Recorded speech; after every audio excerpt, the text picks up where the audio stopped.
Hey you guys, welcome to Operation Homeland. So we're currently in Durham. This property here, this house is a 4-bed, 2.5 bath. It was built in the late 80s. So it had really good bones, really good foundation, good subfloor, framing, everything. It just needed an update because it was dated. We bought this for $235 and put about 54 into it. Just a quick fun fact about this house, we're actually about 10 to 15 minutes away from where my brothers and I grew up. So we're very familiar with this part of Durham. We're currently in South Durham. Stick around to the end of this video and we're gonna share what we're gonna put this on the market for. Now, how about a quick tour? Everything in this house, again, solid bones, but everything else was new.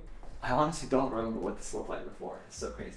Anyways, new countertops. I know that there wasn't anything here. I think there was just cabinets all here. So new cabinets, new countertops. We put an island in with new appliances. Obviously, as I mentioned, the wine cooler. Backsplash is new, flooring. For light fixtures. The details. I think this really goes with the countertops that we chose, which again, these are quartz, but the black like swirly look in the quartz goes very well with the swirly light fixture there. So for the design aspect of this house, right now the black is in. So I personally like to go with a lot of black accents. So black faucets, black poles on the cabinets, black light fixtures. And then in this one, as you guys will see, we actually put in a black accent wall with a black fireplace that it has a cool little blue color. So I think it kind of contrasts pretty well. I really liked these quartz countertops because of the fact that they had like the little swirly black accents on them. And then as you guys will also see, we decided to paint the side and the back of the island black as well, so that this room here, which is the, I guess, living area, can all feel like one area. So it has the black accent wall and then the black island. So it kind of feels all one. So when we were first looking to purchase this house, when we were looking at the comps, there were some nice comps, but there wasn't anything that was, I guess, a little bit more on the luxury side, so to say. I wouldn't say that we went all in, because we definitely could have used more expensive stuff that would have cost us more. But what I did see was new construction coming in, so $500,000 houses, which is significantly higher than our price point. And what they were doing, their finishes were a little bit higher. So I saw that the demand for a little bit higher end of a finish was there, but it wasn't being met by other flippers in the area that were flipping and then putting granite countertops, doing the basic stuff. We decided that we'll go in and just do a few little things, like, of course, the quartz countertop. I love the floating sink. Floating sink just looks super modern and it's not that expensive.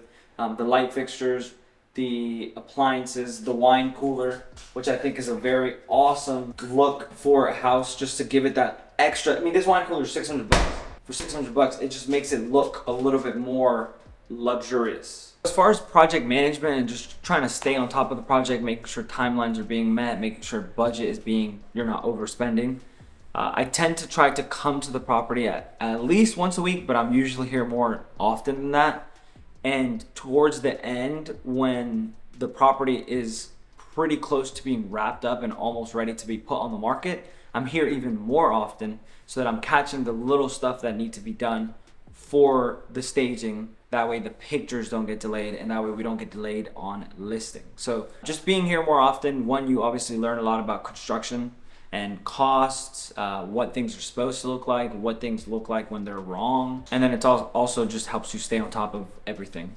Just like fashion, trends within real estate, they come and go, right? So when back in like 2020, 2021, I mean, even still a little bit now, people were using the gray flooring, gray walls, and I'm a fan of that look. I think it looks great. We then did a flip with Ethan and Angie, shout out to Ethan and Angie, and they decided that we wanted to paint the walls for the flip that we partnered on with like more of a cream color with a lighter colored floor. At first, I was not a fan. I will have to admit, I was not a fan. But the color really grew on me, and ever since then, I really fell in love.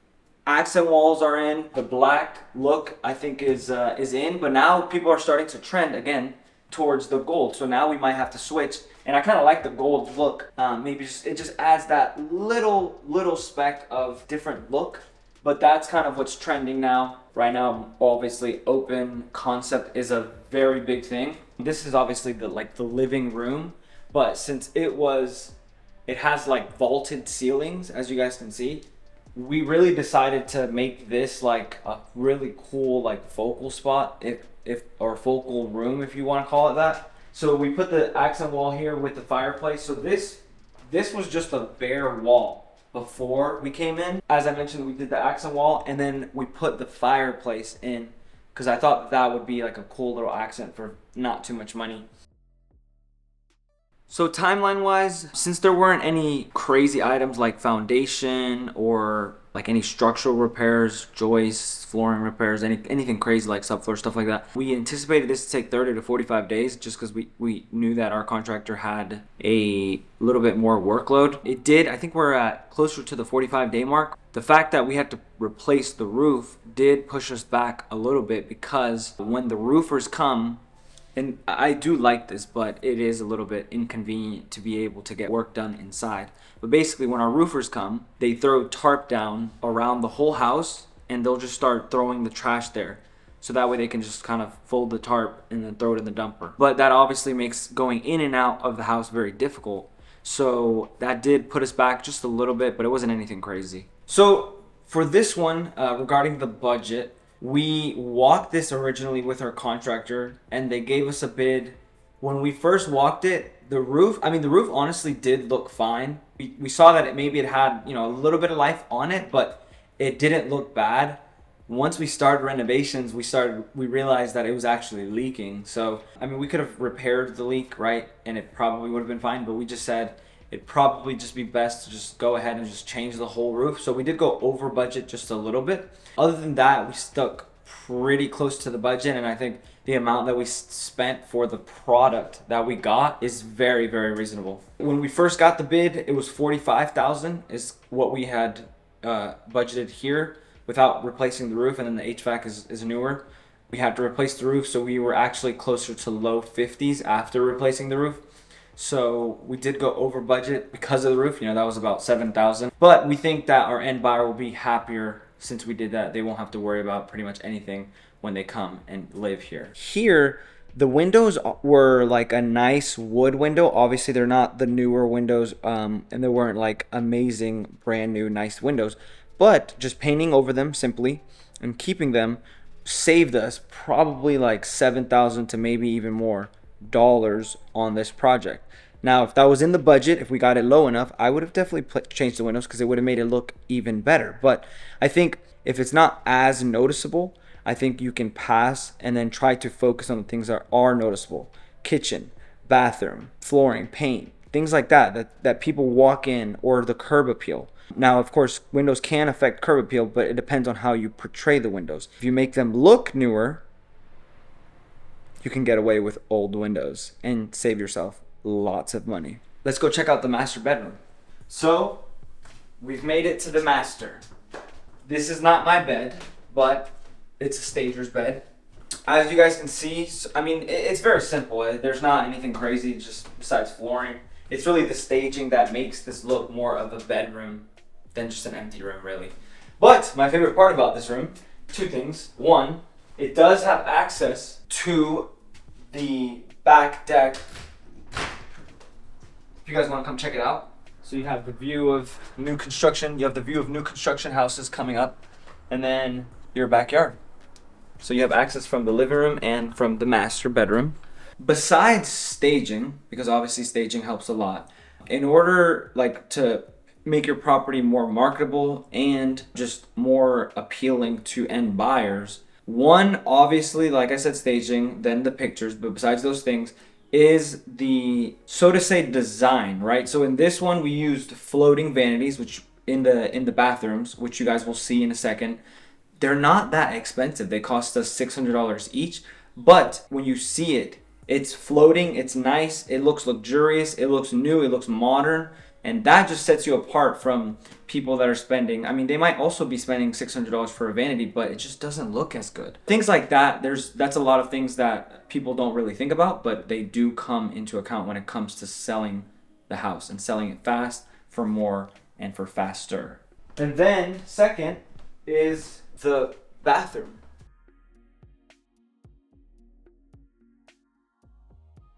Again, we went with the little white and black combination. We added a little gold with the vanities because I found this vanity, floating vanity, and fell in love with it. So I just decided we should go for it. We used this at one of our other flips with Angie and Ethan. So I did like the design, but we added the white floors just to kind of make everything look a little bit different. So price point very low, but the product slash the feel of luxury is higher. So we expect to get higher bids, and we'll share what we're listing at, but we definitely expect it to sell for more because of that fact.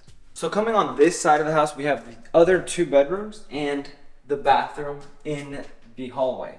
This bedroom, just a small bedroom with a closet, nothing crazy.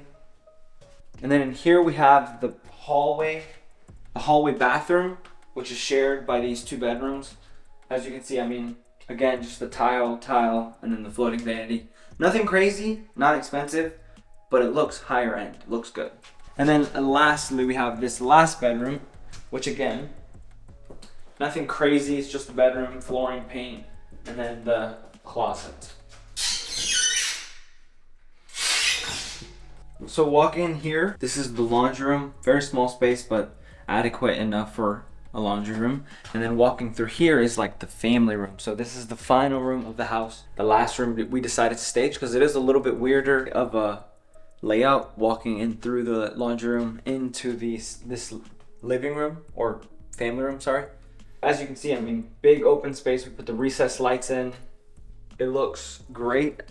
I think we staged it perfectly to feel like just another room people can hang out in, pretty much. Over this journey, we've, while using either the same contractor or whatever contractor we're using, as we continue to build that relationship with him, we are able to better oversee him and better understand what they are not the best at doing. So just trying to oversee those in a finer detail. For example, tile. The first few flips, the same contractor actually was not using spacers on the tile grout. And so the tile grout looked, I wouldn't say it looked awful, but it didn't look that great. But it still sold very well over ask, which I guess is all that matters, right? Numbers are all that matters. Anyways, so we were able to oversee him, just explain to him like, hey, like I need this done correctly, and this is what you need to do to do it correctly.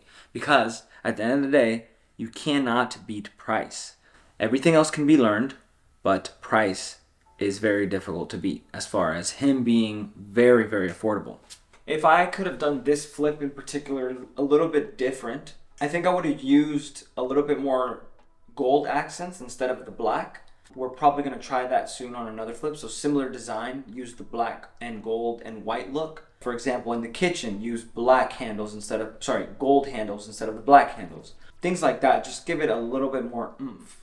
Over time, we obviously want to build a brand, so to say. So like whenever you see a house, you most people I guess in the area would know, oh, the Donis brothers flipped that house because it has that aesthetic, right? That constant thing. So like I know that there was one flipper here in the area that does a bunch of flips, and he always used the red door. So you knew more than likely when you saw a red door and the house was like nice and has that aesthetic that he flipped it. And that's kind of what we're going for. So obviously that's a little harder to do if you're doing different price points, but if we're staying in the same price point, just want to have like the consistency as far as aesthetic wise. So on this deal, we bought it for $235. We put a $54 roughly into it, and we're gonna list it for $355, hoping to get offers higher than that. Now, obviously, holding costs, agent fees, any other like utilities, holding costs are not factored into that. So just subtract that, and then that's our profit. So yeah, so the spread on this one is pretty decent. We're happy. It was a fun project. Did not take too long,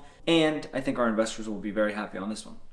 So to kind of close this out, as you guys can see, we have $500,000 houses going up right next to our flip, and that just goes to show the desire of this area. They actually did this right down the road and sold them for $500,000, which means you can see the demand for higher end luxury and higher price point product in this area. So very important to just look for areas that you're not necessarily the first one in, but you can also go in and be a part of that trend because you already see people doing higher end, higher price point product or houses or whatever in that area. So that's the tip of the day. If you guys have any questions, throw them down in the comment section and we'll answer them. Hope you guys have a good one. Peace.